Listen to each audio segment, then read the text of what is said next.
Unit 2 ARM7 based microcontroller. Introduction.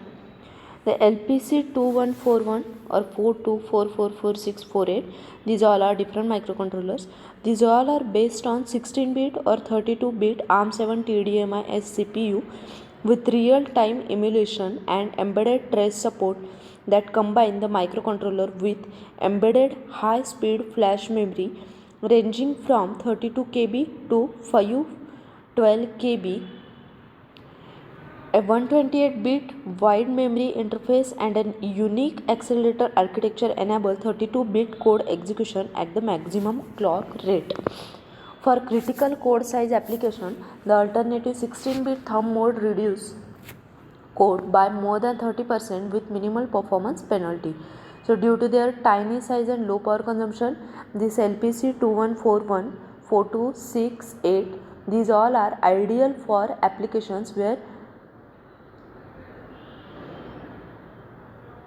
miniaturization is a key requirement, such as access control and point of sale, a blend of serial communication interfaces ranging from USB 2.0 full speed device, multiple UARTs, SPI, SSP to I2C and on chip SRAM of 8 KB up to 40 KB make these devices well suited for communication gateways and protocol converters, soft modems, voice recognition and low-end imaging, providing both large buffer size and high processing power. Various 32-bit timers, single or dual 10-bit ADCs, 10-bit DAC, PWM channel and 45 fast GPIO lines with up to 9 edges or level sensitive external interrupt pins make this microcontroller particularly suitable for industrial control and medical system. Now next point is there are some features of this microcontroller. So first feature is it has a 16/32-bit ARM7 TDMI microcontroller in tiny LQFP64 package. It has either 16-bit or 32-bit. Next is 88 KB to 40 KB of on-chip static RAM and 32 KB to 512 KB of on-chip flash memory. One is static RAM, second is on-chip flash memory. Static RAM is 88 KB to 40 KB and 32 KB to 512 KB is flash memory. 128-bit wide interface accelerator enables high-speed 60 MHz operation. Next feature in system or in application programming via on-chip bootloader software. Single flash sector or full chip erase in 400 milliseconds and programming of 256 bytes in 1 millisecond. Embedded ICERT and embedded trace interface offer real-time debugging with on-chip real monitor software and high-speed tracing of instruction execution. Next feature, this is all theory part. So the next feature is USB 2.0 full speed compliant device controller with 2 KB of endpoint RAM. In addition, the LPC 2146/48 provide 8 KB on chip RAM accessible to USB by DMA. Next feature is 1 or 2 10-bit ADCs, that is analog to digital converters, provide a total 16/14 analog inputs with the conversion time as low as 2.44 microsecond per channel. Next feature is single 10-bit DAC provide variable analog output. Next, there are two 32-bit timers or external event counters with 4 capture and 4 compare channel each.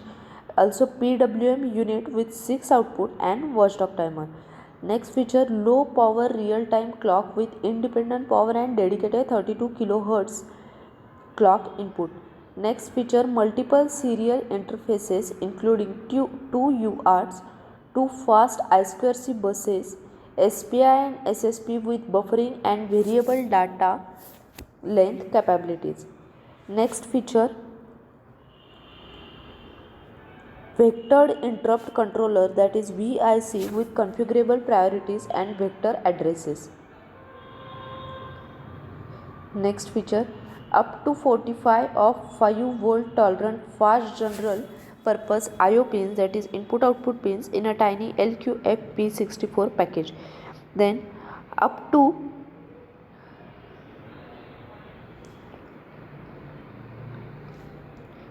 9 edge or level sensitive external interrupt pins available.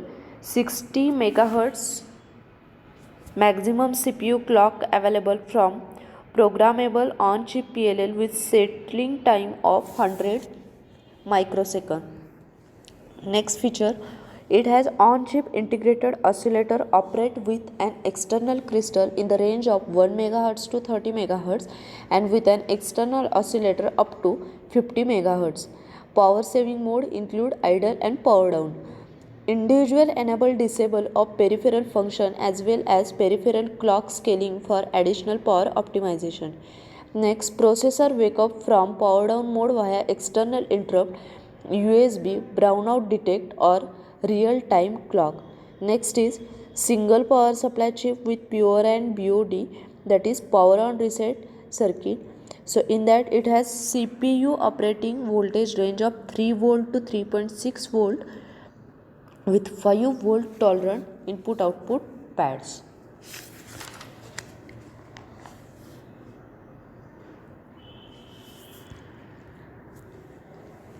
Now there are some applications like it is used in industrial control, access control, communication gateway, general purpose application, or it is also used in medical system, point for sale and embedded soft modem. Next point is architectural overview. Now the ARM7 TDMIS is general purpose 32-bit microprocessor which offer high performance and very low power consumption. The ARM architecture is based on reduced instruction set computer, that is RISC principle, and instruction set and related decode mechanism are much simpler than those of microprogrammed complex instruction set computer, that is CISC. This simplicity results in high instruction throughput and impressive real-time interrupt response from a small and cost-effective processor core. The LPC 2148/246 and 8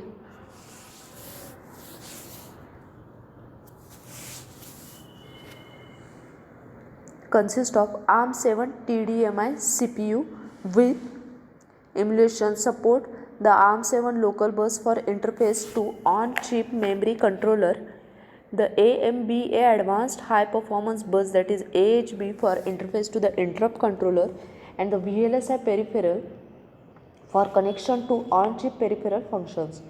This microcontroller configures the ARM7 TDMIS processor in little endian byte order.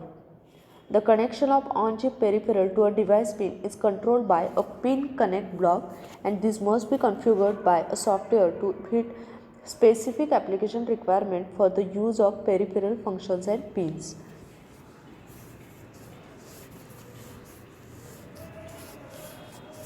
So the ARM7 TDMI processor also employs a unique architectural strategy known as thumb, which makes it ideally suited to high volume application with memory restrictions or applications where code density is an issue. The key idea behind the thumb is that of a super reduced instruction set. Essentially, the ARM7 TDMIS processor has two instruction sets: the standard 32-bit ARM instruction set and a 16-bit thumb instruction set. The thumb set's 16-bit instruction length allows it to approach twice the density of standard ARM code while retaining most of the ARM's performance advantage over a traditional 16-bit processor using 16-bit register. This is possible because thumb code operate on the same 32-bit register set as ARM code. Thumb code is able to provide up to 60% of the code size of ARM and 160% of the performance of an equivalent ARM processor connected to 16-bit memory system. This processor is described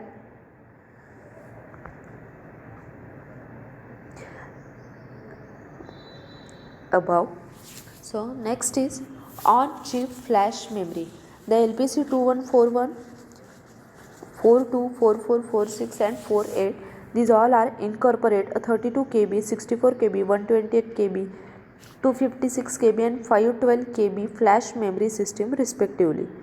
So LPC 2141 has 32 KB, 42 has 64 KB, 44 has 128 KB, 46 has 256 KB and 48 has 512 KB flash memory system. This memory may be used for both code and data storage. The programming of the flash memory may be accomplished in several ways. It may be programmed in a system via serial port. The application program may also erase and or program the flash while the application is running, allowing a great degree of flexibility for the data storage field, firmware upgrades, etc.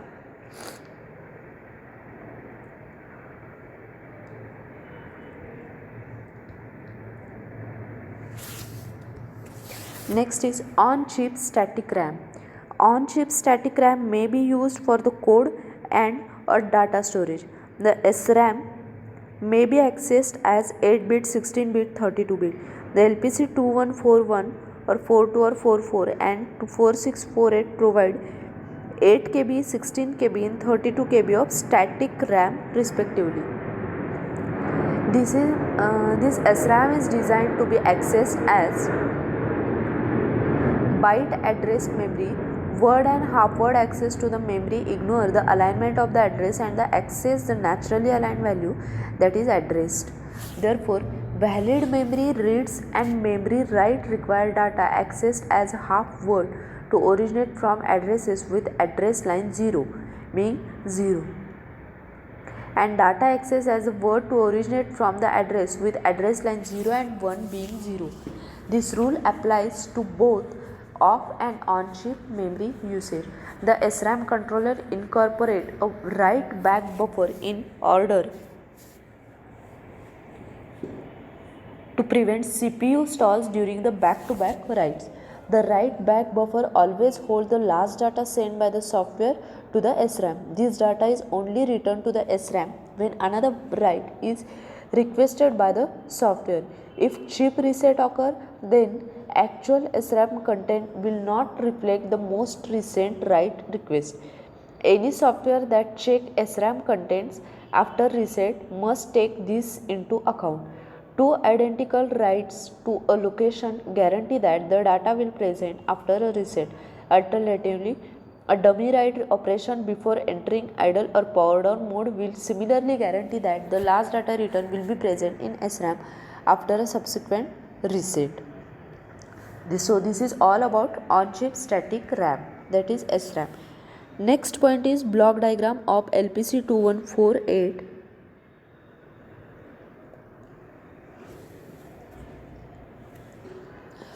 So this block diagram consists of different blocks, that is external interrupt, capture, compare, timers, A to D converter, D to A converter, general purpose IO, FWM0, system control, watchdog timer, real time clock, UART0, 1, SPI and SSP, its serial interface, PC bus serial interface 0 and 1, USB 2.0 full speed device controller with DMA. Also it has fast general purpose IO, internal SRAM controller, internal flash controller, test debug interface, ARM7 TDMIS, AHB bridge, emulation trace modules, PLL0, PLL1, system functions, vectored interrupt controller, and for the communication between the different blocks there are buses like local bus, advanced high performance bus. Also there are some pins like external interrupt pins 0 to 3, connect pin, V bus pin,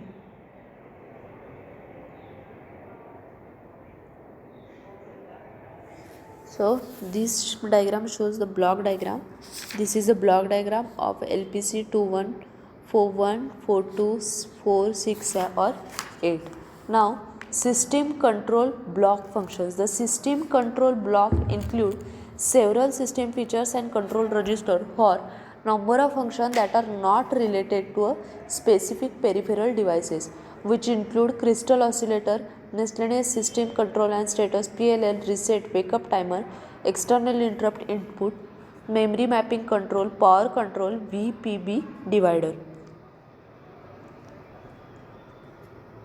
Each type of the function has its own register. If any are required and unneeded bits are defined as a reserve in order to allow the future expansion.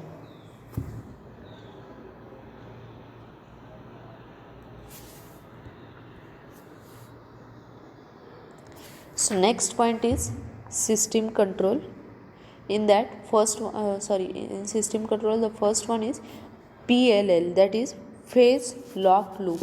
Now the PLL accept an input clock frequency in the range of 10 megahertz to 25 megahertz. Before that we see there are basically two PLL modules in this microcontroller.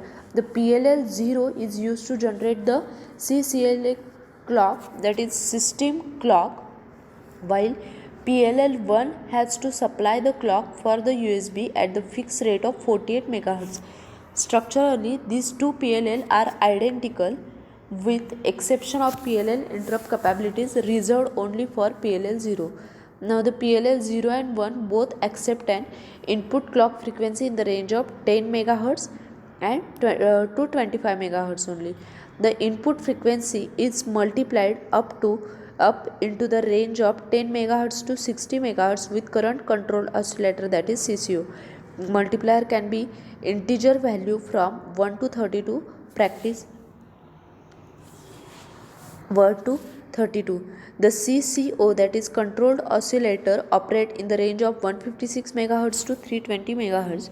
So there is an additional divider in the loop to keep the CCO within its frequency range while the PLL is providing the desired output frequency. The output divider may be set to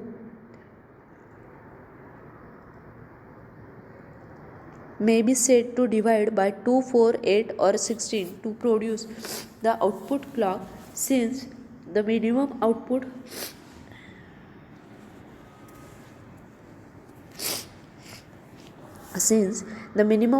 divider value is 2, it is ensured that the PLL output has 50% of the duty cycle. The PLL activation is controlled via PLL con pin. The PLL multiplier and divider values are controlled by PLL CFG register. These two registers are protected in order to prevent the accidental alteration of PLL parameter or the deactivation of PLL. Since the chip operation including watchdog timer are dependent on PLL 0, when it is providing the chip clock, accidental change to the PLL setup could result in unexpected behavior of the microcontroller. The same concern is present with the PLL 1 and USB. The protection is accomplished by the feed sequence similar to that of the watchdog timer.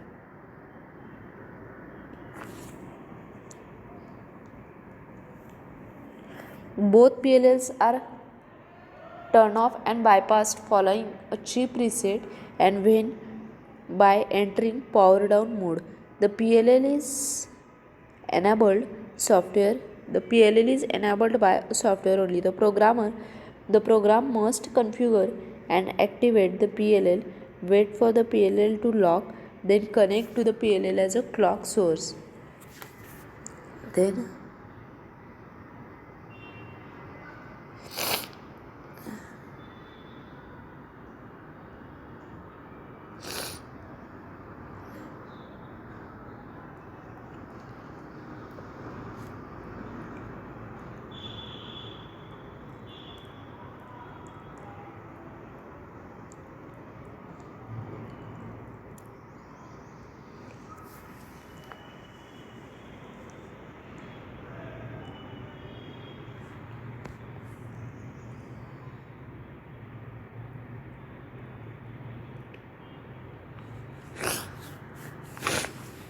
The ARM7 LPC2148 microcontroller needs two clocks. One is for its peripheral and other is for its CPU.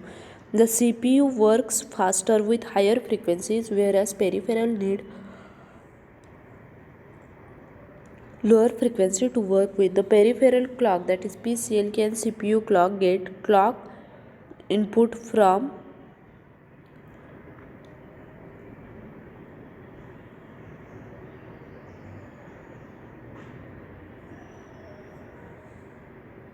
external source. After reset, the configuration of PLL, that is phase lock loop, and VPB, that is VLSI peripheral bus divider, would be first thing to do. So there are two PLLs which is already seen. So next is PLL register in LPC 2148. So first is PLL con, PLL CFG, PLL stat and PLL feed. We will see these all registers in detail.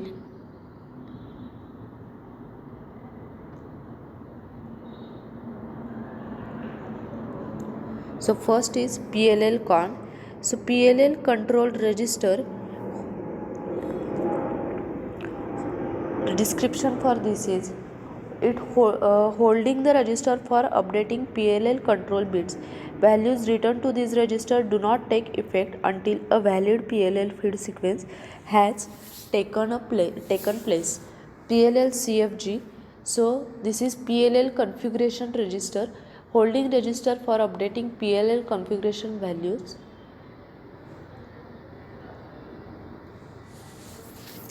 Values returned to this register do not take effect until a valid PLL feed sequence has taken place.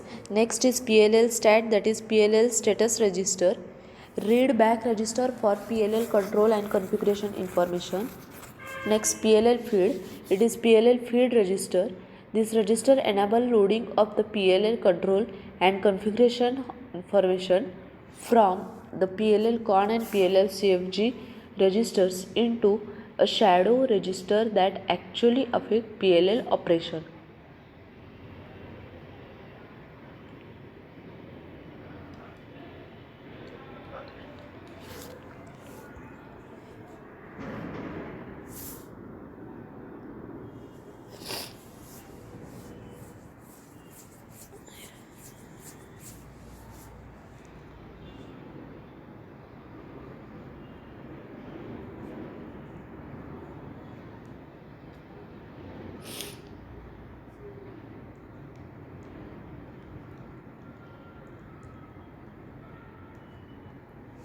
Next point is PLL con, that is PLL control register.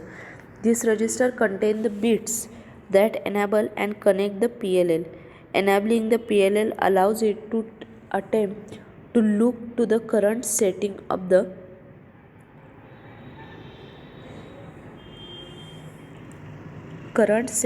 multiplier and divider values. Connecting the PLL causes the processor and all chip functions to run from the PLL output log. Values returned to this register do not take effect until a valid PLL feed sequence has taken place.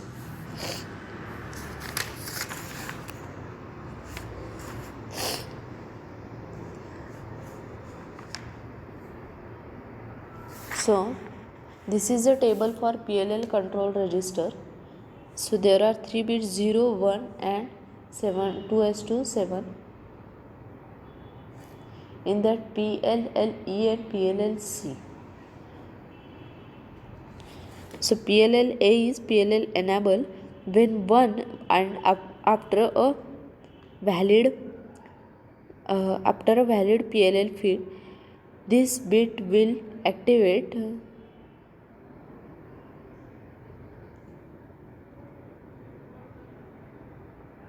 the PLL and allow it to lock to the requested frequency. So next is PLLC, where bit is 1. The PLL connect when both PLLC and E are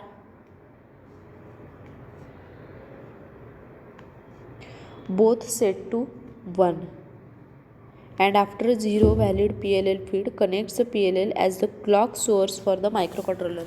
Otherwise, the oscillator clock is used directly by the microcontroller. Next is reserved bits, that is 2s to 7. These are reserved bits. Use software should not write once to the reserved bits. The NA value read from reserved bit is not defined.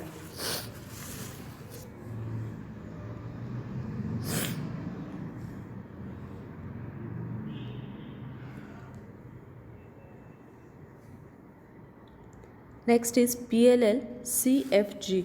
Now PLL CFG means PLL configuration register.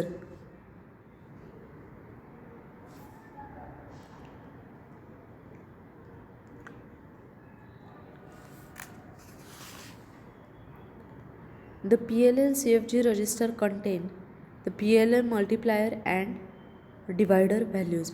The values returned to this register do not take effect until valid PLL feed sequence has taken place. So there are the first bit criteria is 0 to 4, next is 5 to 6 and 7. So 0 to 4 it has a PLL multiplier value, supplies the value of M in the PLL frequency calculation. Next 5 to 6 is the divider value. It supplies the value P in the PLL frequency calculations. Next is 7. It is reserved. User software should not write once to a reserved bits. The value read from a reserved bit is not defined. Next is PL stat, that is PLL status register.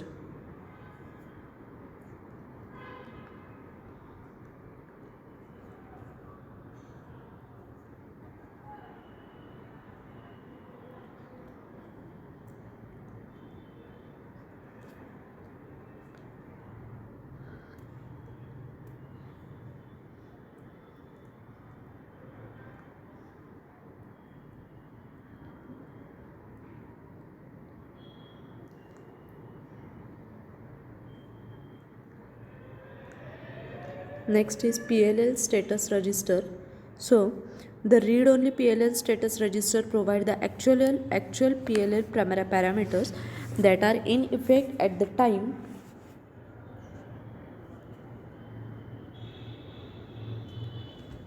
it is read, as well as the PL status, that is PLL stat, may disagree with the values found in the PLL con and the PLL CFG, because changes to these registers do not take the effect until the proper PLL feed has occurred. So in that there are variety of bits. For first 0 to 4 read back from the PLL multiplier value. This is the value currently used by the PLL. Next 5 6 this is read back for the PLL divider value.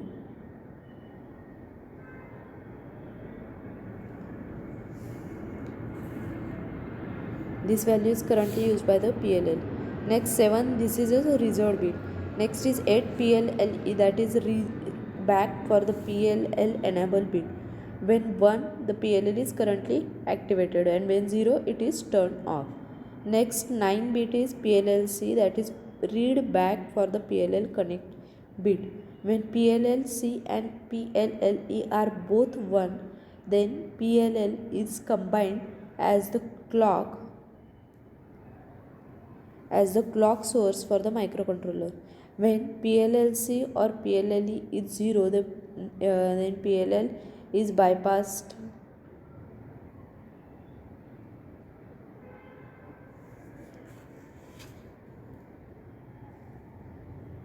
and the oscillator clock is used directly by the microcontroller. Next is bit 10, that is P lock. It reflects the PL lock status. When 0, the PLL is not locked, and when 1 it is locked onto the requested frequency. Then the next last bits 11 to 15 it is reserved. These all bits are reserved. Next is PLL feed, that is PLL feed registers.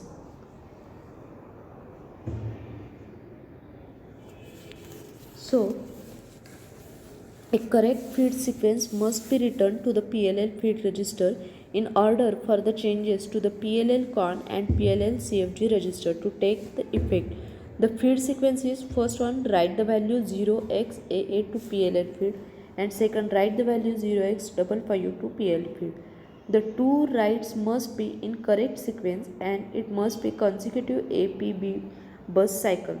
The latter requirement implies that the interrupt must be disabled for duration of the PLL feed operation. If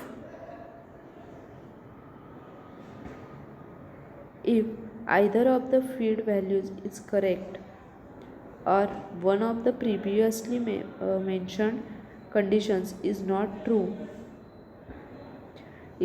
met, then any changes to the PLL con and PLL CFD register will not become effective. So for PLL feed register there is bits are 0 to 7. So PLL feed sequence must be returned to this register in order for the PLL configuration and control register changes to take the effect. Next is PLL frequency calculation. So let's define some symbols which are used in datasheet and also which we'll be using in this here. The FOSC, that is the frequency from crystal oscillator external clock. FCCO is frequency of the PLL current control oscillator. CCLK PLL output frequency, that is CPU clock. Next is M, that is PLL multiplier value from the MSEL bits in the PLL CFG register. Next is P, that is PLL divider value for the PSEL bit in the PLL CFG register, and P clock, that is peripheral clock, which is derived from the CCLK. So here is a note that the PLL input and setting must meet the following, that is FOSC. FOSC means frequency from crystal oscillator. Its range is of 10 MHz to 25 MHz, and CCLK, it is a range of 10 MHz to F max. So FCCO is in the range of 156 MHz to 320 MHz.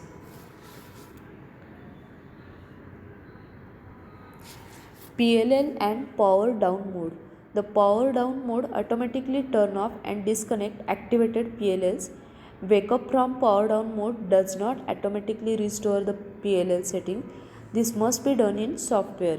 Typically, a routine to activate the PLL, wait for lock and then connect the PLL can be called at the beginning of any interrupt service routine, and it might be called due to the wake up. It is important not to attempt to restart the PLL by simply feeding it when execution resumes after wake up from the power down mode. This will enable and connect the PLL at the same time before PLL lock is established. If activity on USB bus or the USB data line is not selected to wake up the microcontroller from power down mode, both the system and the USB PLL will be automatically turned off and disconnected when power down mode is invoked.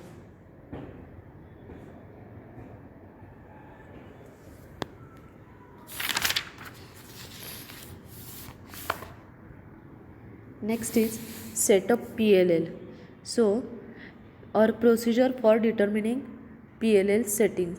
If a particular application uses the PLL 0, then its configuration may be determined as follows. Choose the desired processor operating frequency, that is CCLK. This may be based on processor throughput requirement, need to support a specific set of UART baud rate, etc. Bear in mind that the peripheral device may be running from a lower clock than the processor.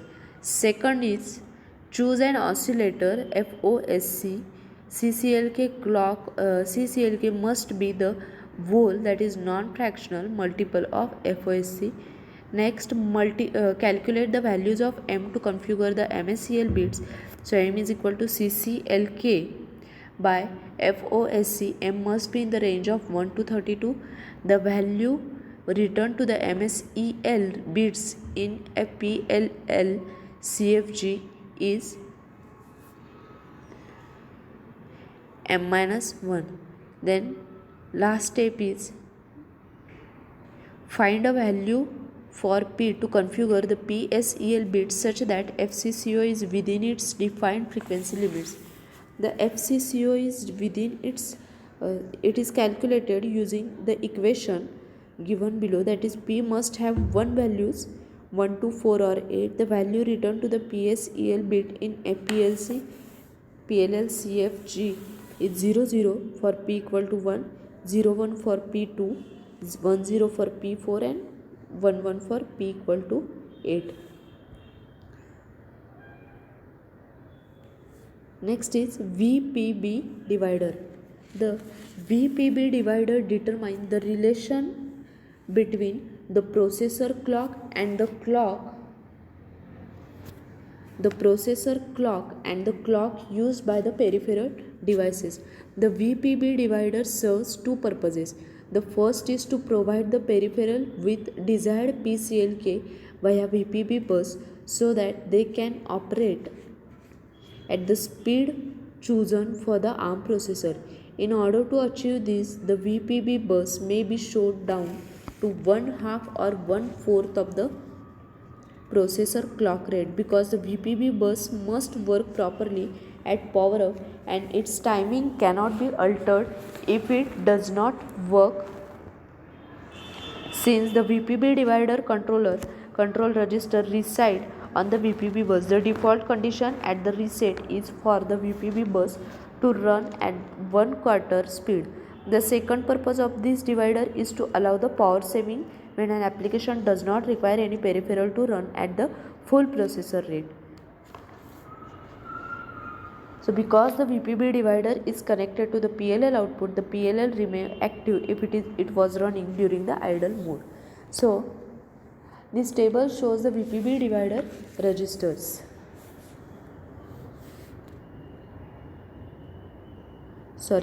This table shows the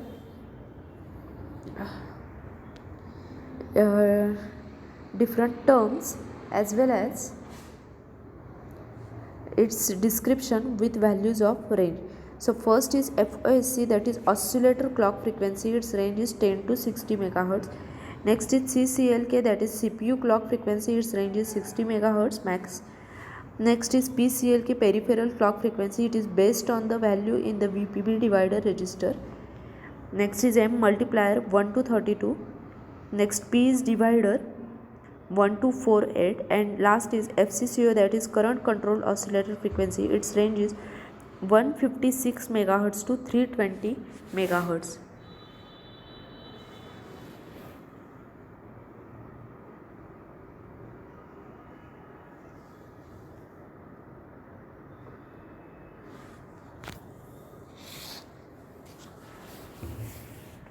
For this VPB divider, the bits 0 and 1 for bits 0 and 1 there are again 4 conditions: 0 0 0 1 1 0 and 1 1. So for 0 0 value, VPB bus clock is 1/4 of the processor clock. For 0 1, this clock is same as that of the processor clock. For 1 0, it is the VPB bus clock is 1/2 of the processor clock, and for the value 1 1, it is reserved. If the value is returned to the VPB divider register, then it has no effect. And the bits 2 to 7, these all are reserved, and user software should not write ones to reserved bits. The value read from the reserved bit is not defined.